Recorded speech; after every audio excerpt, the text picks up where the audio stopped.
पे मुसलमान और यादव का एक फैक्टर हुआ करता था। ऐसा क्या हो गया पिछले 15 दिन में गायब हो गया? जन सुराज पार्टी अभी नवंबर में जो पिछला चुनाव बीता उसमें उन्होंने चुनाव लड़ा था। 243 सीटों में 238 सीटों पे उनकी जमानत जब्त हो गई थी। केजरीवाल जी का छोटा रिचार्ज टाइप का आप इनको कह सकते हैं, इससे ज्यादा इनको आप कोई क्रेडिट दे नहीं सकते। नमस्कार, कैपिटल टीवी में आपका स्वागत है।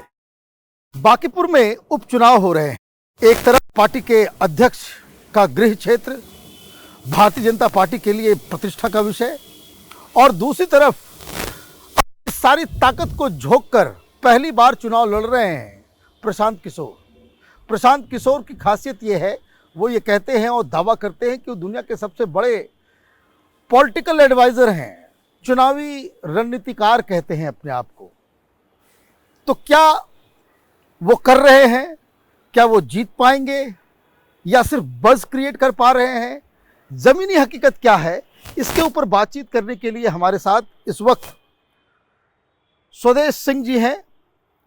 ये एक यंग डायनेमिक लेखक भी हैं और दिल्ली यूनिवर्सिटी में प्रोफेसर भी हैं, राजनीतिक शास्त्र पढ़ाते हैं, और जब कभी भी इस तरह के इम्पॉर्टेंट चुनाव कभी कहीं होता है वहाँ ये अपने अध्ययन के लिए वहाँ पे पहुँचते हैं। तो अब हम स्वदेश जी से बात करते हैं क्योंकि उन्होंने कुछ दिनों तक जो है समय दिया है। आपका कैपिटल टीवी में बहुत बहुत स्वागत है। नमस्कार, धन्यवाद।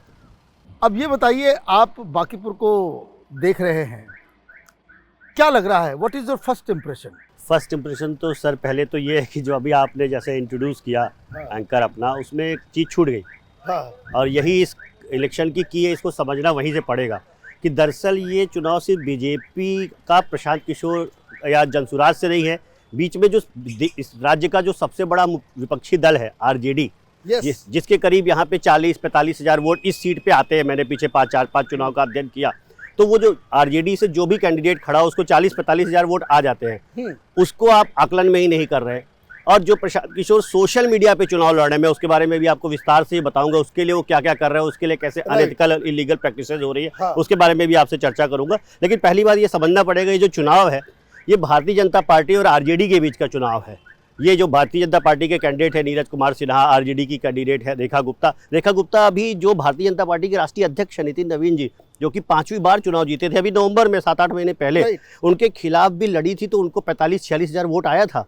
और ये करीब 40 हज़ार वोट यहाँ पे फिक्स है आरजेडी के। मीडिया से ये नैरेटिव ही गायब है। ये नैरेटिव ही गायब है कि भाई जो एमवाई फैक्टर से 3-4 दशक से चल रहा था, एक ही बार में कास्ट यहाँ डिसॉल्व हो जाएगी, सब लोग किसी के कैंडिडेट के पीछे खड़े हो जाएंगे। आपको ऐसा क्यों लग रहा है? अगर तेजस्वी यादव है, लालू प्रसाद यादव है, यहाँ पे मुसलमान और यादव का एक फैक्टर हुआ करता था, वो फैक्टर राजनीति से एक दिन ऐसा क्या हो गया पिछले 15 दिन में गायब हो गया, अचानक से गायब हो गया। और उसके बाद रेखा गुप्ता कुछ अपना वोट भी लेके आएंगी। तो इसे समझना पड़ेगा कि ये कैंडिडेट कहते हैं पारखी नजर। सर, ये सारी चीजें गायब है पूरे नैरेटिव से। ये आपने बहुत ही अच्छी एक अच्छा पॉइंट उठाया कि जो उम्मीदवार नितिन नवीन के खिलाफ जब इतना वोट लेकर के आ रही हैं, वो अचानक से डिसॉल्व, तो वो तो अचानक से वो गायब नहीं हो उनके सारे समीकरण, राजनीतिक समीकरण, सामाजिक समीकरण गायब तो हो नहीं जाएंगे।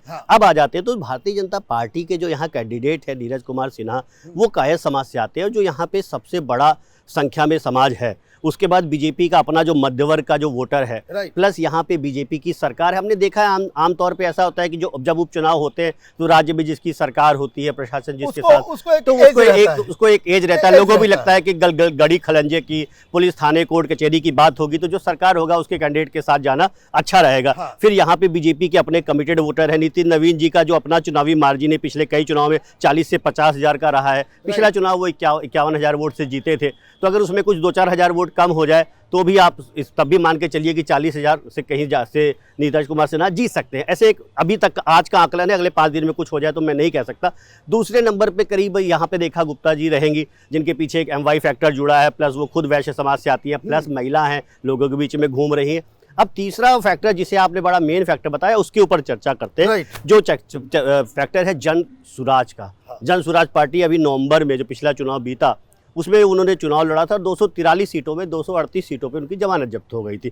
और प्रशांत किशोर जी ने सारी सीटों पे घूम के प्रचार किया था। तो मान लीजिए कि वो दावा किया था कि मुख्यमंत्री बनेंगे और जेडीयू को 25 सीटें से कम आई तो मैं राजनीति छोड़ दूंगा। उन्होंने राजनीति छोड़ी नहीं, आपने तो देखा खुद पकड़ ली है कि अब तो खुद ही कैंडिडेट बन गए। तो ये एक अलग बात है। यानी कि वो अगर उनको कहें कि वो दिल्ली के जो मुख्यमंत्री हुआ करते थे केजरीवाल की, जो आज बात कहते हैं अगले दिन उसका, तो अगर केजरीवाल जी का छोटा रिचार्ज टाइप का आप इनको कह सकते हैं, इससे ज़्यादा इनको आप कोई क्रेडिट दे नहीं सकते। एक बात बताइए मुझे, क्या ग्राउंड में आपने देखा कि जन स्वराज का कोई संगठन हो, सॉलिड बेस कार्यकर्ता हो? क्योंकि आप कहीं भी जाते हैं, राजनीति करते हैं, एक बेस वोट आपके पास होना चाहिए जिसके आधार पे आप जो है अपना कैंपेन जो है लॉन्च करते हैं। इसका बहुत सीधा सा आंसर जैसे बताया जा सकता है कि प्रशांत किशोर जी के अलावा जन स्वराज के, मैं आपसे कहूं कि सर 3 कार्यकर्ता नेता जिसका भी नाम आपको लगता हो ठीक मुझे बता दीजिए, तो आपको प्रदेश अध्यक्ष का नाम नहीं याद आएगा।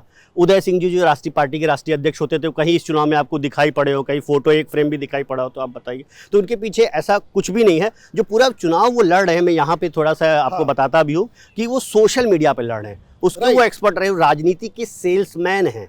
बाकीपुर उनके लिए एक व्यापार है कि यहाँ से वो चंदा इकट्ठा करेंगे, कि उनका अपना एक प्रोसेस है, तरीका है, तकनीकी है कि पहले जैसे किसी प्रोडक्ट के साथ होता है कि पहले आप ब्रांड को बहुत ऊंचे लेके चले जाइए मांग भी रहे और क्या कहते हैं, फिर अपने कार्यकर्ताओं को कहिए कि अगर हमारे साथ जुड़ना है तो कार्यकर्ताओं को 1000 रुपया देना पड़ेगा, या बड़ी बड़ी कंपनियों को भी, बड़े बड़े कॉर्पोरेट्स को कि देखिए मैं ऐसा बिहार में वातावरण बना रहा हूँ। यहाँ पे भी वो सोशल मीडिया पे आपको ज़्यादा दिखाई पड़ रहे। और इसीलिए कल अगर आपने कल की शाम की न्यूज़ देखेंगे और आज सुबह के अखबार देखेंगे तो आपको दिखाई पड़ेगा कि कैसे क्या कहते हैं भारतीय जनता पार्टी ने एक प्रेस कॉन्फ्रेंस भी की और उसमें बताया कि भाई किस तरह से प्रशांत किशोर इलीगल और अनएथिकल प्रैक्टिसेस का इस्तेमाल इस चुनाव में कर रहे हैं। यानी कि बैठिए, ये इलीगल और अनएथिकल प्रैक्टिसेस मैं क्यों कह रहा हूं, क्योंकि चुनाव आयोग का जो वो है आचार संहिता कहती है कि आपको 40 लाख रुपए आप खर्चा कर सकते हैं। अब सोशल मीडिया पे एकदम से तो उनके समर्थक पैदा नहीं हो गए, तो उन्होंने बहुत सारे ऐसा ध्यान में आ रहा है कि एक कंपनी है जो कि उनकी पत्नी की कंपनी जिस पते पर रजिस्टर्ड है, बसंत कुंज में, वसंत विहार का दिल्ली का इलाज, जी प्रेस कॉन्फ्रेंस में सुना मैंने।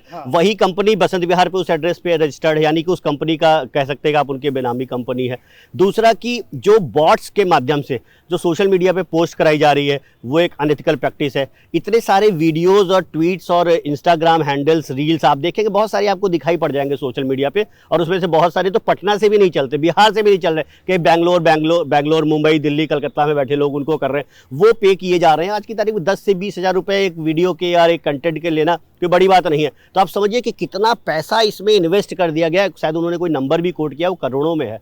तो ये अपने आप, इसीलिए चुनाव आयोग भी गए, चुनाव आयोग उसका संज्ञान लेना चाहिए कि इस तरह, क्योंकि ये जो राजनीति में नए नए सेल्समैन आ रहे हैं जो कल तक चुनाव लड़ाते थे और उसके पीछे काम करते थे, आज वो खुद नेता बन गए, सारी टैक्टिक्स अपने लिए अपना रहे, तो जाहिर सी बात है ज़्यादा कर रहे होंगे। तो ये पूरी अनएथिकल। तो पहला कि इसमें जो हैंडल्स है बहुत सारे फॉरेन से ऑपरेट हो रहे हैं, दूसरा कि विदेशी हैंडल से ऑपरेट हो रही, बहुत ही बड़ा मामला है, लेकिन उसको संज्ञान में लिया नहीं जा रहा है। इसको जरूर लेना चाहिए कि इस तरह से कल कैम्ब्रिज एनालिटिका जैसा कोई केस, या तो उपचुनाव है, कल पूरे राज्य के चुनाव हो सकते हैं जी।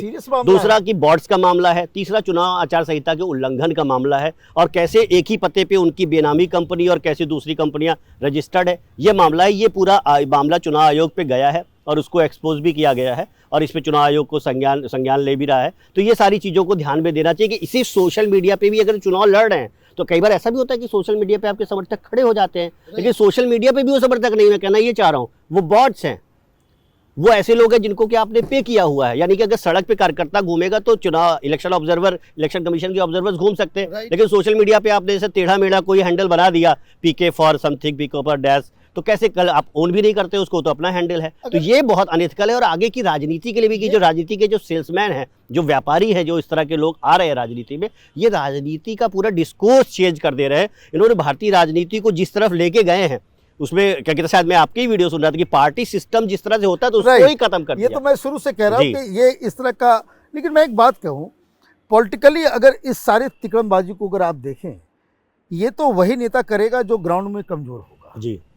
ये कमजोर नहीं है ही नहीं, कमजोर तो मैं कहूंगा रेखा गुप्ता कमजोर है, 40,000 जो हारेंगी, कमजोर नहीं है सर, कहीं है ही नहीं। आपको मतलब 20,000 वोट लाना मुश्किल हो जाएगा। वेरी डेस्परेट और डेंजरस, जो ट्रेंड है वो बहुत डेंजरस है। अब ये मुझे बताइए कि एक आप तो ग्राउंड में थे, कि जो प्रशांत किशोर के साथ जो कार्यकर्ता हैं, वो उसके बारे में ये कहा जा रहा है कि बाकीपुर का कोई है ही नहीं, ये सब बाहर से लाए गए लोग हैं। कितनी सच्चाई आप ग्राउंड में जब मुझे एक मैं घूम रहा था तो मुझे किसी ने बताया कि भाई मैं भारतीय जनता पार्टी कार्यकर्ता हूँ, नॉमिनेशन के दिन, उस एक ही दिन नॉमिनेशन था 13 तारीख को, तो उनके सामने पड़ गए तो उन्होंने कहा भाई आप बीजेपी को क्यों वोट कर रहे हैं, आप प्रशांत किशोर को वोट किए। तो वो बीजेपी कार्यकर्ता ने पूछा आप कहाँ से आए हो, उसने कहा मैं जहानाबाद से आया हूँ। उसने कहा कि जब नवंबर में तुम जहानाबाद में रह के चुनाव नहीं जिता पाए तो तुम कैसे बाकीपुर में, यहाँ तो तुम्हारा वोट भी नहीं है। तो अगर कुछ लोग, अगर राज्य में ऐसा नहीं है, कुछ तो कार्यकर्ता खड़े हुए होंगे वो सब आके चुनाव लड़ा रहे हैं, तो वो तो देखिए उनके वोटर नहीं है। दूसरा कि उसमें बहुत सारे पेड वर्कर भी चल रहे हैं कि रोज का जो होता है उनका जो प्रशांत किशोर का मॉडल है जो पंजाब में आपने देखा है, बंगाल में आपने देखा है कि कंपनी पूरे लग जाती है, आईपैड लोग लग जाते हैं, वो लोगों को हायर करते हैं। वो हायरिंग वाला जो मॉडल है पूरा राजनीतिक नहीं, ये बड़े खतरनाक मॉडल है। इसमें कार्यकर्ता, समर्पण, विचारधारा, ये सब जो सारा भाव है कि आप बूथ पे कमेटी बनाते हैं, मंडल पे आते हैं, जिला की कमेटी होती है, वो सारी चीज़ें नदारद होती है। जो किसी कमिटमेंट के लिए आप राजनीति में आते हैं, आपको दरअसल कुछ पेमेंट मिल रहा है, तो आप कल किसी के लिए कोई हत्या कर दे रहा था सर, और आज करके आप राजनीति में प्रचार कर दे रहे हैं, दोनों में कोई फर्क हो जाएगा। 1980 के दशक में क्या होता था, अपराधी होते थे नेताओं के पीछे। 90 के दशक में क्या हो गया, वो अपराधी को लगा बन गए, नेता बन गए। तो यही चीज हुआ कि 2000 के दशक में और 2010 के दशक में ये कंपनियां आ गई। आज 20 में प्रशांत किशोर ये ट्रेंड सेट कर रहे हैं कि वो जो कंपनियां आई थी नेताओं राजनीति में, वही लोग अब सामने आके आखिर में ये बताइए कि अगर भारतीय जनता पार्टी का एक आम कार्यकर्ता जिसे मौका दिया गया है